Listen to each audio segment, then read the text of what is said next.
Halo pemirsa GPR TV, dari Sabang sampai Merauke, dari Miangas hingga Pulau Rote. Bertemu lagi bersama saya Mona Azari Disak dalam Kominfo Newsroom. Halo pemirsa GPR TV, dari Sabang sampai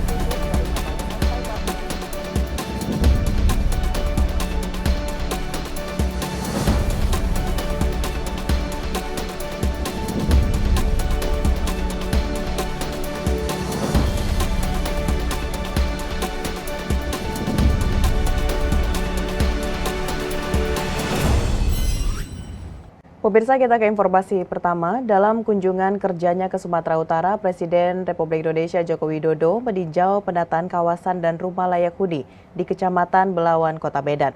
Penataan ini merupakan program kolaborasi antara BKKBN, Kementerian Pekerjaan Umum dan Perumahan Rakyat, serta pemerintah daerah. Presiden Joko Widodo melakukan peninjauan penataan kawasan dan rumah layak huni yang ada di Kecamatan Medan Belawan, Kota Medan pada Kamis lalu. Penataan kawasan dan rumah di pemukiman Belawan ini merupakan bentuk kerjasama antara Badan Kependudukan dan Keluarga Berencana Nasional, Kementerian PUPR, serta pemerintah daerah. Berdasarkan data dari BKKBN, sejumlah rumah di permukiman tersebut dalam kondisi tidak layak huni, seperti tempat pembuangan air yang kurang baik. Oleh karena itu, penataan rumah layak huni ini sangat perlu dilakukan untuk dapat mengurangi risiko stunting. Kementerian PUPR dalam pembangunan rumah layak huni ini juga telah menggunakan teknologi rumah unggul sistem panel instan atau Ruspin, yakni teknologi rangka rumah percetak dengan sistem panel menggunakan sambungan baut dan dapat dipasang cepat. Dengan adanya penataan kawasan dan rumah layak huni di permukiman Belawan ini, Presiden berharap dapat mengatasi masalah kemiskinan ekstrim yang ada di wilayah tersebut.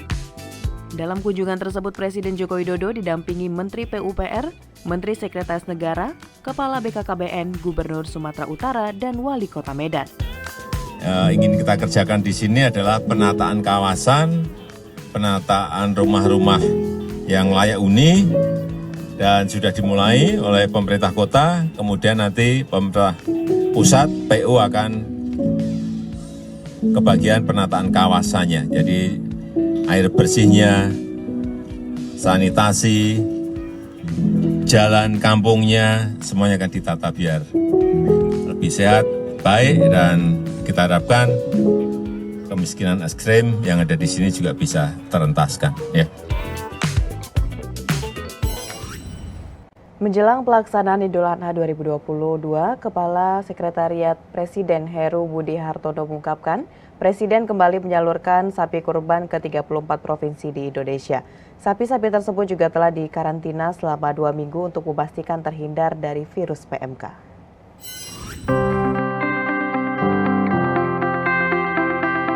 Presiden Joko Widodo kembali membagikan sapi kurban untuk 34 provinsi di Indonesia pada Hari Raya Idul Adha 1443 Hijriah. Kepala Sekretariat Presiden Heru Budi Hartono mengungkapkan telah menyiapkan jauh hari guna meminimalisir risiko penyakit mulut dan kuku.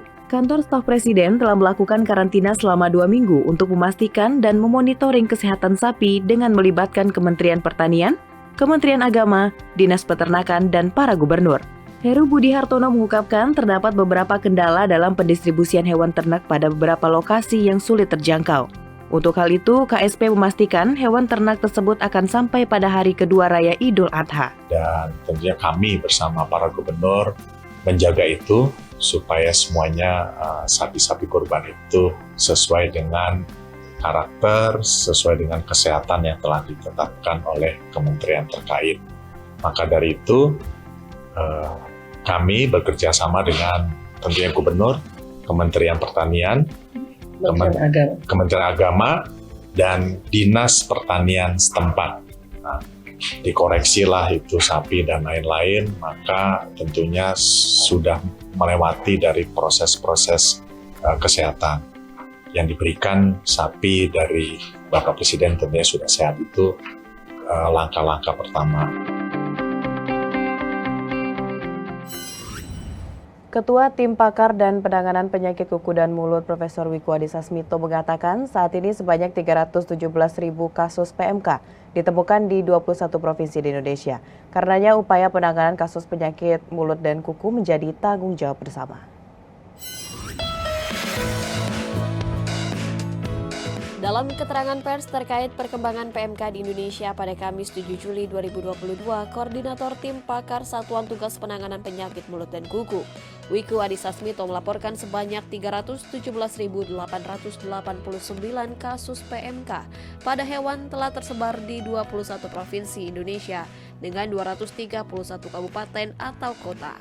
Berdasarkan jenis hewan ternak, PMK telah menyerang paling banyak pada sapi yaitu 39.000 ekor, kemudian kerbau 5.600 ekor, kambing 1.300 ekor, dan domba 1.000 ekor, babi 16 ekor. Perlu menjadi perhatian bahwa meskipun saat ini virus PMK pada hewan ternak tidak menular ke manusia, namun manusia dapat membawa virusnya dan menulari kepada hewan yang sehat. Wiku juga mengatakan upaya penanganan kasus penyakit mulut dan kuku atau PMK adalah tanggung jawab bersama sebagai penguatan upaya pencegahan dari segi perubahan perilaku dan percepatan vaksinasi. Serta tetap waspada dengan selalu mencuci tangan, disinfeksi ke bagian tubuh dan berbagai hal yang menempel saat sebelum dan sesudah kontak fisik dengan hewan rentan PMK. Jika mendesak untuk berkontak fisik dengan hewan, maka gunakanlah alat pelindung diri sekali pakai atau yang sudah didesinfeksi sebelumnya, termasuk jika hanya masuk ke area kandang. Mohon kerjasama agar dapat menjalankan perannya masing-masing dengan optimal, karena jika kepatuhan terhadap himbauan ini dilakukan secara kolektif, maka wabah PMK ini akan dapat segera teratasi. Dalam mengantisipasi penyebaran penyakit mulut dan kuku saat pelaksanaan hewan kurban 1443 Hijriah, Kemenak mengimbau kepada masyarakat agar menyembelih hewan kurban dilakukan di rumah potong hewan. Kementerian Agama mengimbau kepada masyarakat agar menyembelih hewan kurban dilakukan di rumah potong hewan. Hal ini untuk mencegah penyebaran virus penyakit mulut dan kuku yang sedang mewabah. Kepala Pusat Registrasi dan Sertifikasi Halal pada BPJPH, Kementerian Agama, Mas Tuki mengatakan, umat Islam yang berniat berkurban pada daerah wabah atau tertular PMK diimbau untuk melakukan penyembelihan di rumah potong hewan. Selain itu, bisa juga dengan menitipkan pembelian, penyembelihan, dan pendistribusian hewan kurban kepada Badan Amil Zakat, Lembaga Amil Zakat, atau lembaga lainnya yang memenuhi syarat. Namun jika dalam hal keterbatasan jumlah atau jangkauan cara dan kapasitas RPH atau penyembelihan hewan kurban dapat dilakukan di luar RPH dengan ketentuan. Jadi porsi dari fatwa MUI tadi itu berkaitan dengan sah atau tidak sah, berkaitan dengan istilah yang terkait dengan gejala-gejala klinis kategori ringan atau berat itu ditentukan lagi-lagi oleh otoritas yang berkaitan dalam hal ini. Maka Kementerian Agama menghimbau untuk juga berkoordinasi dengan otoritas ya dalam hal ini untuk hewan, jadi Kementerian Pertanian. Kita ke informasi selanjutnya, pemirsa. Kementerian Politik, Hukum, dan Hak Asasi Manusia Republik Indonesia kawal sengketa lahan Mandalika. Hal ini disampaikan langsung oleh Asisten Deputi Koordinasi Desentralisasi dan Otonomi Daerah dari Kemenko Polhukam Samsudin pada rapat koordinasi yang digelar di kantor Gubernur Nusa Tenggara Barat. Kementerian Politik, Hukum, dan Hak Asasi Manusia Republik Indonesia menanggapi tuntutan warga terkait sengketa lahan dengan PT Indonesia Tourism Development Corporation atau ITDC di lahan KEK Mandalika seluas 1.035 hektar. Rapat koordinasi digelar di kantor Gubernur Nusa Tenggara Barat, Kamis 7 Juli 2022. Asisten Deputi Koordinasi Desentralisasi dan Otonomi Daerah dari Kemenko Polhukam Republik Indonesia, Syamsuddin, mengungkapkan, Kemenko Polhukam akan berada di satu kaki soal data lahan sengketa KEK Mandalika.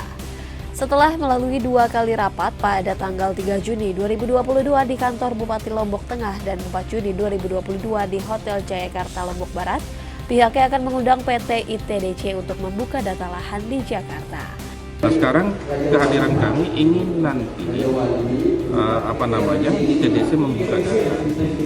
Mana sih yang titik-titik yang belum diselesaikan, mana yang sesuai dengan dokumen. Maka dokumen ini pun kami akan bawa ke Jakarta. Nanti pada saat kita rapat dengan pihak ITDC, kita ingin data itu sama-sama kita bukan hanya Satgas saja. Nah, kita membantu kerjanya Satgas untuk menyelesaikan semuanya. Sementara itu, selaku kuasa hukum warga Lingkar Mandalika, Iwayan Yogi Swara menyatakan harapannya kepada pemerintah pusat dan daerah untuk segera menyelesaikan sengketa lahan di kawasan ekonomi khusus Mandalika.